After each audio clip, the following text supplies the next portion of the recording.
My trailer starts with establishing shots of Sylvie's street, house and bedroom, of which sounds of the girls talking on the phone is played over these shots, establishing the equilibrium of a linear narrative.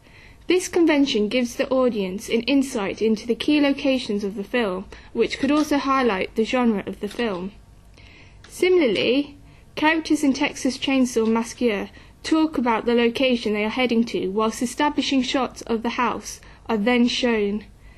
These establishing shots also help create a sense of reality amongst the audience, suggesting that there is a house near them, and creating further tension.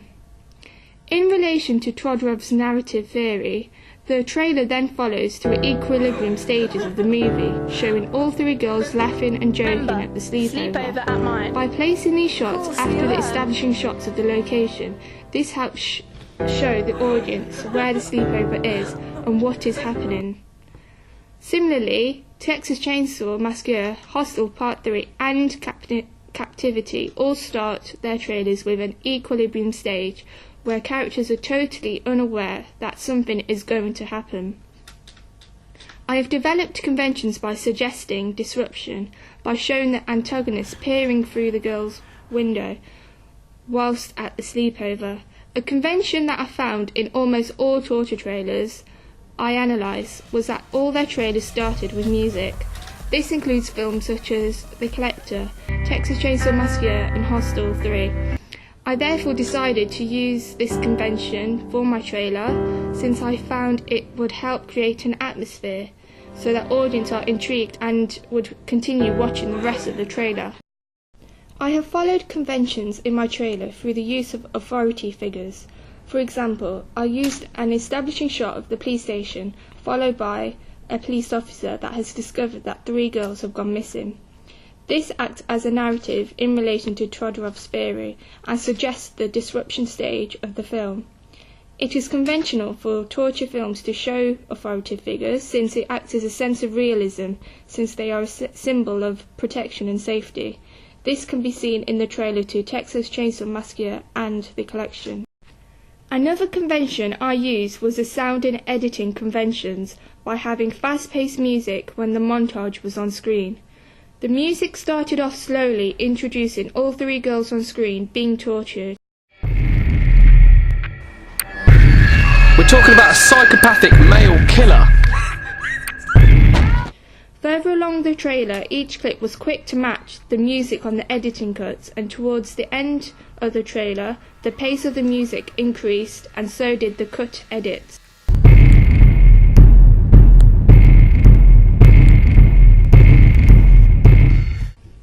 Also, by having this particular music that goes in time with the montage, it helped create and grab the audience's attention by making the montage feel more dramatic to the sudden change of pace to the music. This was conventionally used in all the trailers I analysed, including Texas Chainsaw Massacre, Hostel and Captivity, and it typically consists of the most bloody and gory scenes. I chose to follow this convention of having a montage because it represents the height of the tension in the story, attracting audiences' excitement of them wanting to see the movie. I presented the characters in the trailer in a conventional way by using female characters as the victims for my film. All three girls were represented in a stereotypical way, as weak, vulnerable and powerless, through the use of high-angle camera shot types. For example, an high-angle close-up shot of Sylvie was used to show how she was trapped and isolated in the cage. I also used a mid-shot of Andrea, who was trapped and banging her hands through the glass window. Similarly, this can be seen in Captivity, where I took inspiration for this shot type. Once again, this lives up to the representation that women are weak, vulnerable and powerless. All the victims in my film are females, which again is conventional of films of this genre, as they are sexualized and portrayed to be vulnerable. Furthermore, the antagonist for my film is a male killer, which keeps his identity hidden at all times. This is another convention I followed, since I found that it is conventional for the antagonists to keep their identity hidden from the victims as well as the audiences by wearing gloves and masks.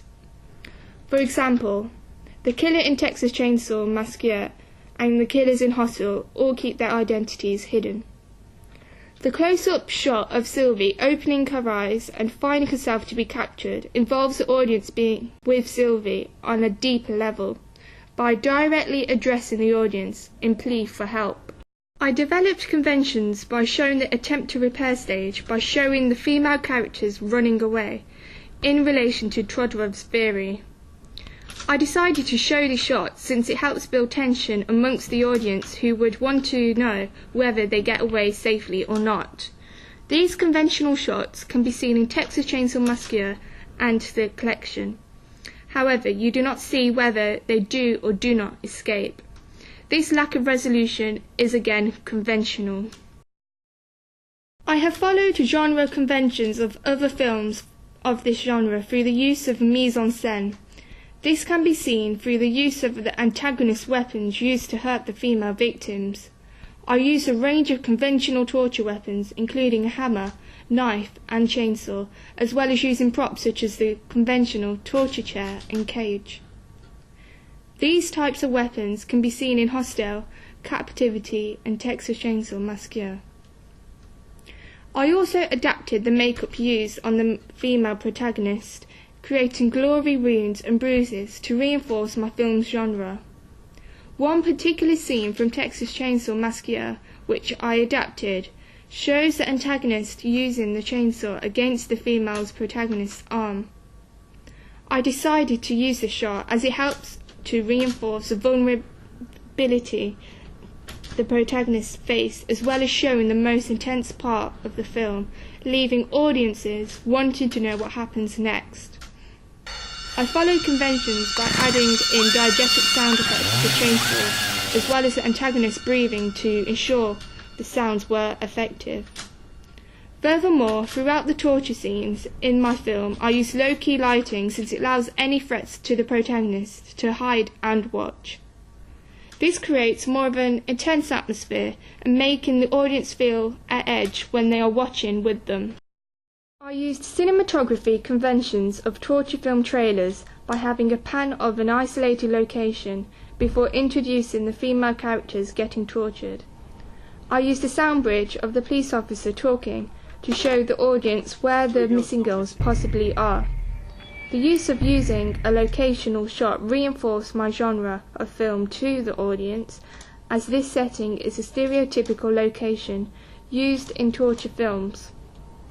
Moreover, the use of a long shot pan allowed the audiences to see the whole of the location. This is similarly used in Hostel. I have used captions within my trailer to aid the audience in understanding the plot of the film. An example of a trailer which does this is Hostel, which uses a series of captions acting as a form of a narrative. The typography used for the captions is the same as what is used in my ancillary pieces, since this shows consistency through my work and creating a recognisable house style. Overall, I used the institutional conventions used by most torture film trailers by starting the trailer with a green screen and ending it with a billing block. I believed it was important to follow this convention layout, as the audience would be very familiar with the trailer layout. Therefore, they would know when the trailer is starting and ending. My billing block followed a conventional layout and identical to the one used for my poster and website, where I used the conventional typography, steel tongues, to clearly indicate that this is the billing block for the film.